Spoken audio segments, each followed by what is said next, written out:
J'allais du coup, rebondir sur le côté voyage. Hem, on va passer aux 3 dernières petites questions. Ça fait déjà 2 heures, plus de 2h30 qu'on discute. Tu es bientôt en train d'égaler le Est-ce que je parle plus que Laurent Jacquet? Je veux battre Laurent Jacquet, moi. on est tout proche. Justement, tu disais que tu avais, pas trop voyagé Je te jure, seul. attends, je te coupe 2 secondes. La première fois que j'ai eu Laurent Jacquet au téléphone, et il m'appelle, c'était un matin, il était 8h du mat, quoi. Donc lui, il se lève très tôt, moi je me lève aux alentours de 8h. Donc c'est lui qui me réveille, quoi. Le téléphone d'écran, je fais, hey, j'étais Laurent, salut, hey, je te dérange et tout, ça va, ouais, ouais. Il est déjà à 100 000 volts. Moi, le matin, je suis quand même un peu, je démarre comme un diesel, quoi, tu vois. Et on commence à discuter, mec. J'ai raccroché, il était 10h30 du matin. On est resté 2h30 au Tu avais téléphone. pas petit déjeuner. Allez, on est des grands bavards, on est des grands bavards. Du coup, sur les quelques dernières questions, je te pose, celle-ci parce qu'on rebondit sur, je rebondis sur, tu disais que tu allais, tu pas trop voyagé seul. Est-ce qu'il y aurait un voyage ou une culture que tu aimerais redécouvrir ou découvrir? Ah, c'est la bonne question, ça, hein. Je sais pas. Je J'aimerais bien partir, j'aimerais bien pousser, ça fait partie des petits trucs dans ma tête. On sait jamais si cette histoire de confinement, enfin de confinement, de Covid, s'arrête. J'aimerais bien commencer à passer la frontière, tirer vers l'est et sans trop savoir où je vais avec, Michel. Genre, une destination au long cours et sortir un peu de l'Europe. Parce que j'ai envie de découvrir d'autres endroits. L'Asie, je connais un tout petit peu pour y avoir été, mais j'aimerais bien. C'est pas pareil le voyage, quoi. C'est quand même, c'est, tout mériterait d'être fait parce que tu voyages pas pareil quand tu voyages en van que quand tu vas à l'aéroport avec ton petit sac à dos, tu prends l'avion et hop, tu te retrouves dans une destination à l'autre bout du monde. La démarche, elle n'est pas la même et le voyage, il n'est pas le même surtout. C'est-à-dire que quand tu prends un van et que tu te dis, tiens, je sais pas moi, je vais aller en Inde, mais je vais y aller en van, c'est quand même pas la même chose, hein. Par la C'est mes route? copains de Ouais. casquette basket. Ouais, Mmh. c'est mes copains de casquette basket, je crois, qui disaient ça. Je crois, hein. Ou alors, en tout cas, on en a discuté. Et effectivement, par la route, c'est quand même pas la même chose. C'est un vrai chemin, quoi. Tu t'en fous de la destination. C'est le chemin, quoi. C'est la fameuse phrase. C'est la fameuse phrase. C'est tellement vrai, quoi. C'est le Cap à problème de l'est. ces expressions-là. Ouais, c'est ça, ouais. Cap à l'est. OK. T'as vu, je parle trop, hein. Je peux pas répondre à une question comme ça. C'est tellement complexe, tu vois. Je peux pas dire, je vais à une destination. En fait, c'est ça, en fait, le truc. C'est que je peux pas dire, ah ouais, j'ai très envie d'aller en Thaïlande avec mon van. Non, en fait, je m'en fous, en fait, de dire j'ai très envie d'aller avec mon van en Thaïlande. Non, non, j'ai très envie de prendre la direction vers l'Asie avec mon van. Parce qu'il y a certainement plein de choses à vivre. C'est ça, en fait. Tu vois, c'est. J'y vais pas pour faire du tourisme. Moi, je suis pas un touriste, moi. Mmh mh. Bah, tu vis avec le van, donc c'est le mode de vie et c'est ce chemin et qui dans la vie de tout le monde normalement, doit faire sens aussi. Est-ce que tu aurais une, ressource, un livre, un podcast, un film, à partager, là, sur, peut-être en lien avec tout ce qu'on s'est dit ou pas? Euh, Avant de parler du bouquin ou des films, plutôt des films, je voudrais juste revenir à un truc quand même qui me paraît super important. Et souvent, je me retrouve. J'ai un schéma de pensée qui n'est pas le même que la plupart des gens. J'aime pas dire ça parce que ça. En fait, les gens travaillent pour vivre. C'est-à-dire que tu as un boulot, tu travailles la semaine, du lundi au vendredi, par exemple, si on prend vraiment un travail classique. J'aime pas faire toutes ces comparaisons, mais il faut quand même, je le dis quand même, vous allez comprendre ma démarche. Les gens, ils travaillent du lundi au vendredi et avec l'argent qu'ils vont gagner, avec ce qu'ils vont produire, ils vont pouvoir se payer des vacances, des loisirs et des choses comme ça. Et en fait, moi, et souvent ce que les gens ont du mal à comprendre, c'est que d'abord, je vis et mon travail euh, est, est autour de tout ça. C'est-à-dire que ma priorité, c'est de vivre ce que j'ai envie de faire. Et après, j'essaye de trouver tout ce qu'il faut pour continuer cette vie. C'est-à-dire que, certes, il faut gagner de l'argent, mais je vais faire en sorte que cette manière de gagner de l'argent soit la moins douloureuse possible, la plus en adéquation avec ma vie, pour continuer cette vie cette utopie, je ne sais pas si on peut appeler ça une utopie, ou en tout cas d'essayer d'y tendre vers l'absolu. Et ça, en fait, c'est le truc que des fois les gens ont du mal à comprendre. Beaucoup de gens disent ah ouais, t'as une chaîne YouTube, c'est pour faire gagner de l'argent, pour faire des placements de produits. Non, en fait c'est pas ça. C'est d'abord j'ai envie de vivre dans mon van, j'ai envie d'aller rencontrer des gens, et après j'ai d'abord une vie et après je suis dans un système, dans un fonctionnement qui fait que si je veux continuer cette vie, il va falloir que j'adapte ce que j'ai autour de moi pour que je puisse continuer cette vie. Et donc, en fait, quand je fais un placement de produit, c'est à la fois parce que j'en ai besoin et qu'en même temps, ça va me permettre de continuer à produire des vidéos pour ma chaîne YouTube. Et c'est une démarche qui n'est pas la même. Je ne sais pas si tu arrives à comprendre le truc, si c'est clair en fait. Oui, oui. Bah, nous, on a fait pareil. On a fait pareil. Tu as construit l'écosystème autour de la vie que tu voulais. Et ça met du temps. Tu as déconstruit, tu as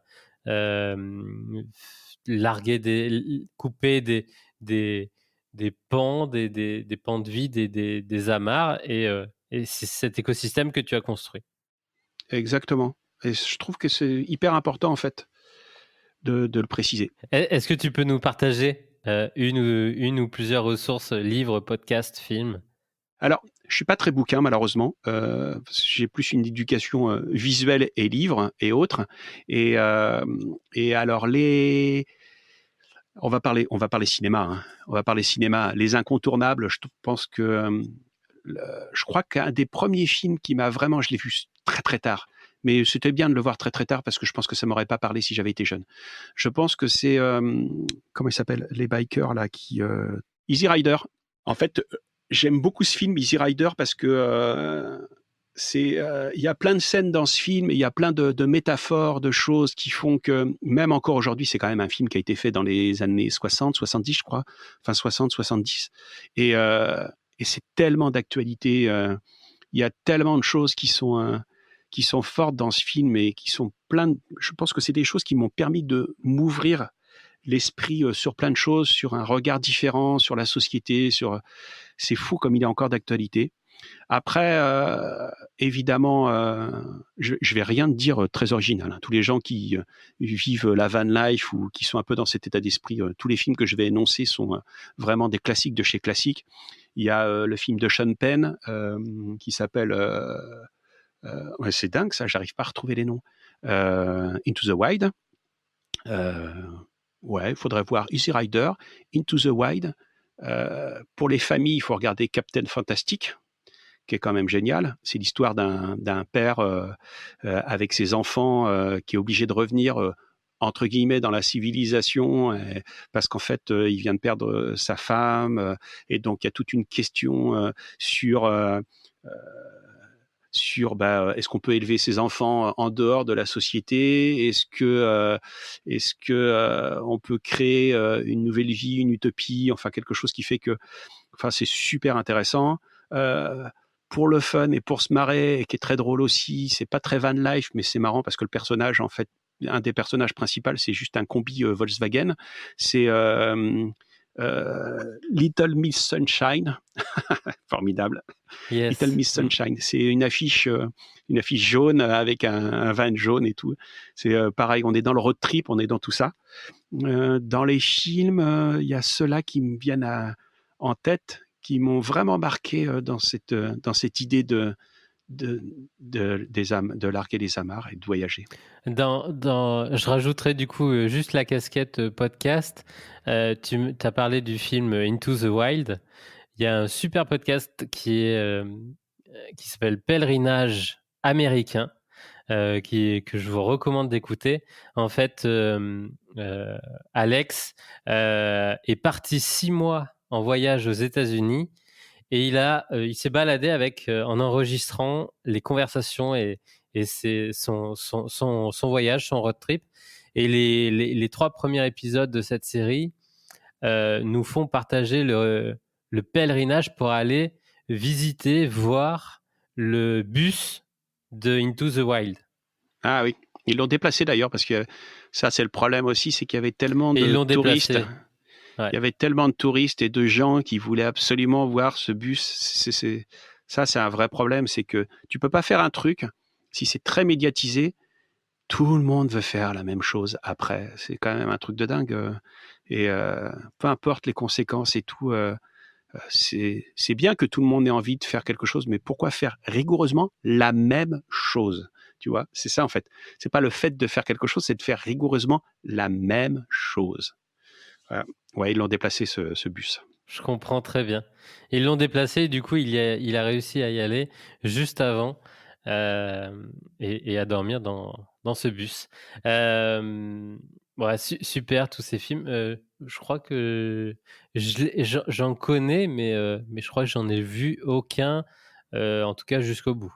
Donc, je vais pouvoir remédier à cela. Oh non! Ah si, à part Into the Wild. Into the Wild, ouais. Ah, Captain Fantastic, c'est formidable. Moi, c'est un film qui m'a. Ah, c'est beau. Je veux pas te spoiler, mais il y a des moments qui sont tellement forts là. Oh, c'est ouais. J'en ai, j'en ai la larme à l'œil. Tellement il m'a bouleversé ce film. Il était vraiment beau. Bon, je vais remédier à cela et réparer ce manque de culture. Dernière question. Si tu avais un bouton no limite devant toi, qu'est-ce qui l'actionnerait? Bah, la liberté, hein. La liberté la liberté de faire ce que je veux quand je veux. Je l'ai quand même un peu, mais ce serait bien qu'il y ait une bouchée d'air de liberté. Alors attention, parce que quand je dis liberté, beaucoup de gens pensent que la liberté, c'est de faire tout ce qu'on veut comme on veut, et peu importe le voisin. C'est un petit peu ce qui m'agace en ce moment et ce que je vis, surtout l'été, en fait, quand il y a beaucoup de gens et beaucoup de gens qui voyagent en véhicule et qui se disent, tiens, c'est mes vacances, je peux m'installer où je veux. En fait, non, il faut vraiment respecter aussi la liberté, c'est respecter aussi l'autre. Et c'est ce qui manque un peu dans dans le monde dans lequel on vit, où on nous a appris et le système dans lequel on est, qui est un système capitaliste, qui a une espèce de liberté individualiste et qui me gonfle profondément. Et je trouve que les gens sont beaucoup comme ça et ça, c'est ce qui m'agace le plus. Donc, quand je dis liberté, liberté dans le respect de l'autre, évidemment. Je compléterai juste avec la définition qu'on m'a apprise, qui m'avait toujours marqué. Ma liberté s'arrête là où celle des autres commence. Mais oui, évidemment, évidemment. Ça, c'est pareil, c'est une phrase Évidemment. que j'ai tout le temps. Et le problème, c'est que les gens, ils oublient là où celle des autres commence, en fait. C'est ça. Moi, c'est vraiment ce qui ce qui me déprime le plus. Je trouve qu'on pourrait vivre d'une manière beaucoup plus. On est quand même dans une sale période parce que tu sens que, je sais pas, les gens deviennent mauvais, ils tombent dans le côté obscur, je trouve. Tu sais, j'ai l'impression d'être dans Game of Thrones, tu sais, où ça fait des années, mais pas que chez les gens, hein, même au niveau du climat et tout. On nous parle de, tu sais, Game of Thrones, ils disent The winter is coming, winter is coming. Mais j'ai l'impression que c'est ça en fait, winter is coming, quoi. Je veux pas rentrer dans le pessimisme parce qu'il faut rester optimiste parce que je crois beaucoup en l'humain, malgré tout, tu sais, parce que voilà, quand je fais mes reportages et tout, je rencontre des gens, là, le dernier que j'ai fait aussi, Fred Bonnef, là, tu te dis, merde, quoi, ça existe, quoi, quand tu le veux, tu peux déplacer des montagnes, quoi, Fred Bonnef, pour la faire courte, en fait, c'est un sportif de haut niveau qui a eu un très grave accident. Il était dans les meilleurs européens. Il était parti pour être dans les meilleurs mondiaux. À l'époque, il faisait du windsurf et du stand-up paddle. Et en 2012, il était dans les meilleurs. Et en 2012, il a un accident. de van, il avait un van, et il se prend une dépanneuse sur l'autoroute. La dépanneuse roulait en sens inverse, by night, de nuit et tout. Le mec, il est cassé de partout. Je crois qu'il a eu 18 fractures, plus de 35 opérations. Enfin, il était dans un état, il était la petite cuillère, quoi, tout simplement, quoi. Et il a réussi, quoi. Et le mec, il avait un mental d'acier. Je te jure, là, je me suis remis au sport. Et ces mecs-là m'inspirent, c'est dingue, c'est fou, quoi. Le mec, il a réussi à remonter. J'ai fait son interview, c'est pareil, quoi. Les hasards de la route et de la vie. Oh là là, on pourrait discuter encore pendant des heures, quoi. Mais c'était au deuxième confinement. Je pars en Espagne avec des copains. Je le fais rapide. Je pars en Espagne avec des copains. Mes copains disent finalement on rentre en France. Ils rentrent en France. Je me retrouve tout seul. Je sais pas où aller. Je sais pas quoi faire. Je sais pas quoi faire. Je te jure, j'ai un moment de solitude parce que ça arrive des fois. Tu te retrouves. J'avais vécu pendant 10-15 jours avec mes copains et je me retrouve tout seul, quoi. Et tu t'habitues vite à être avec des gens avec qui t'es bien. Et à un moment donné, tes amis disent on se barre, on rentre en France finalement. Et toi, tu te retrouves tout seul. Tu dis je vais pas rentrer en France. C'est confinement, fait chier. Je sais pas où aller. Et je me dis ok, je regarde la carte. Je m'en vais à Tarifa. C'était le plus au sud de l'Espagne. J'y vais. Je te jure, je savais pas où j'allais, je savais pas où j'allais mettre les pieds. C'est la première fois que je vais à Tarifa. J'arrive à Tarifa. Je dis à ma communauté, je suis à Tarifa, machin, je fais une vidéo et tout. Il y a deux mecs. Ils m'envoient un message en me disant, il faut que tu rencontres Fred Bonneff, c'est un mec, il a eu un accident, blablabla. Bla, bla, bla. Ok, je cherche le mec sur Internet, je le vois et tout, je dis, effectivement, son histoire, il y avait des podcasts. J'écoute des podcasts, je dis, putain, ouais, le mec, il a quand même une vie de dingo, quoi. Faut que je fasse un reportage sur lui. Je le contacte. On n'arrive pas à se croiser. J'ai failli me barrer parce qu'à un moment donné, je me dis, bon, c'est bon, le mec, il me dit qu'on va se voir, on se voit pas et tout, machin. Ça fait une semaine que je suis là. J'avance pas, faut que je bouge, faut que je fasse quelque chose, machin et tout. Finalement, je reste. Pas pour quelle raison, je ne sais pas. Je reste 2-3 jours de plus. Le mec finit par m'appeler. On se rencontre. Le mec, je discute avec lui. Je dis, oh là là, il faut que je fasse un reportage sur lui. Je reste une semaine ou 10 jours de plus. On arrive à se voir. Les conditions sont pas bonnes. On fait quand même du stand-up paddle. On va faire, je le filme à faire du stand-up paddle. Il raconte son histoire. Il se livre comme pas. Et je fais un super reportage et je me dis, Philippe, quoi, c'est quand même un truc de dingue au final. C'est que je suis à un moment donné où je sais pas quoi foutre de ma vie. Je m'en vais dans le sud de l'Espagne où je connais personne. Le fait d'avoir une chaîne YouTube, une communauté, on me dit il faut rencontrer ce mec. Ce mec depuis, on est en contact régulièrement. Il est super content du reportage que j'ai fait. Moi, je suis tellement content qu'il aime déjà le reportage. Déjà, c'est super cool. Et je me dis putain, mais Philippe, c'est génial, quoi. Enfin, faut juste se laisser porter par la vague justement, quoi. Tu vois, c'est fou, quoi. C'est fou. Je peux te parler encore pendant 3 heures. J'ai plein d'anecdotes comme ça si tu veux. Non, mais pour moi, je pense que tu vois, bientôt 3 heures, on va pouvoir conclure sur cette belle anecdote, ce beau message, suivre la vague. C'est magnifique. J'ai dépassé LJVS. J'espère que les gens ne se sont pas ennuyés, ont regardé jusqu'au bout et ont écouté jusqu'au bout. Enfin, écouté jusqu'au bout. Je pense que si tu partages cet épisode à ta communauté, ils seront très très heureux de t'écouter en une fois ou en plusieurs fois. Tout ton parcours et tout ce cheminement avec encore plus de profondeur et d'authenticité que sur une vidéo de 10-15 minutes sur YouTube. C'est toujours plus c'est toujours différent, donc c'est l'avantage du podcast. C'est intéressant tes podcasts parce que je trouve que justement tu laisses parler en fait, t'es pas limité par le temps. C'est ce que je fais aussi. Des fois, je me fais un peu remonter par mes ils se moquent gentiment, mais j'ai des modérateurs en fait sur ma chaîne Voyage Live et j'aime bien faire aussi des lives qui durent des plombs, oui. Quoi. Tu vois. Donc bon, il y en a plein qui décrochent, mais ceux qui restent jusqu'au bout, c'est intéressant parce que si t'écoutes, moi je trouve que tes podcasts sont bien parce qu'en fait le fait qu'ils soient, certes, ils sont longs.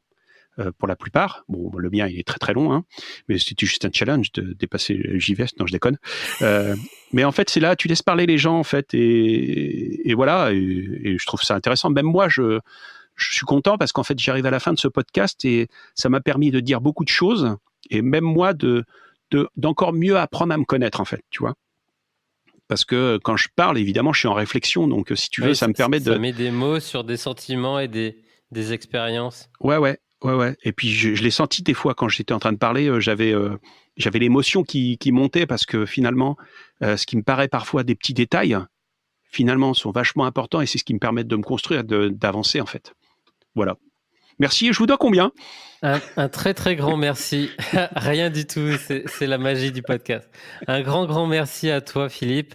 Un grand merci à Michel aussi, parce qu'il a participé à cette conversation. Il a participé au contenu de cette conversation. Et il va encore participer, à mon avis, à de belles aventures. Et c'est ce qu'on aime sur Aventure Humaine. Un grand merci et j'en profite pour passer un petit coucou à toute ta communauté qui va sûrement nous écouter. Je pense qu'il y a de belles conversations et de belles valeurs aussi sur d'autres épisodes. Donc, je vous invite à aller cliquer au moins peut-être sur celui de Laurent Jacquet, l'épisode LJVS, parce que vous êtes très, très proches et vous avez une vision... il est top. Il est top. Vous êtes assez similaires. Au-delà du média de YouTube, le mode de vie et l'art de vivre vous rassemble. En fait, ce que j'aime bien chez Laurent, en fait, c'est son authenticité. C'est un mec qui ment pas, quoi. Il est à fond. Il est passionné. Des fois, tu n'es pas forcément d'accord avec lui. Enfin, on peut ne pas être 100% d'accord avec tout le monde. C'est impossible. Mais j'aime bien ces mecs-là parce que, si tu veux, ils disent les choses. T'es d'accord ou t'es pas d'accord, mais c'est pas grave, quoi. Tu vois, il est dit, il est droit dans ses bottes, et il est vie, quoi. Il est vivant, quoi. Et je trouve que ça manque. Ça manque des gens qui, à un moment donné, disent merde, quoi. Moi, je suis passionné et je te le dis, j'adore les objets, les trucs, les machins. Enfin, tu vois, le mec, il est vivant, quoi. Et je trouve ça chouette. Si tout le monde pouvait être comme ça, ce serait un sacré bordel, mais ce serait cool. C'est la deuxième conclusion et je crois qu'elle est encore mieux que la première. Merci beaucoup, Philippe.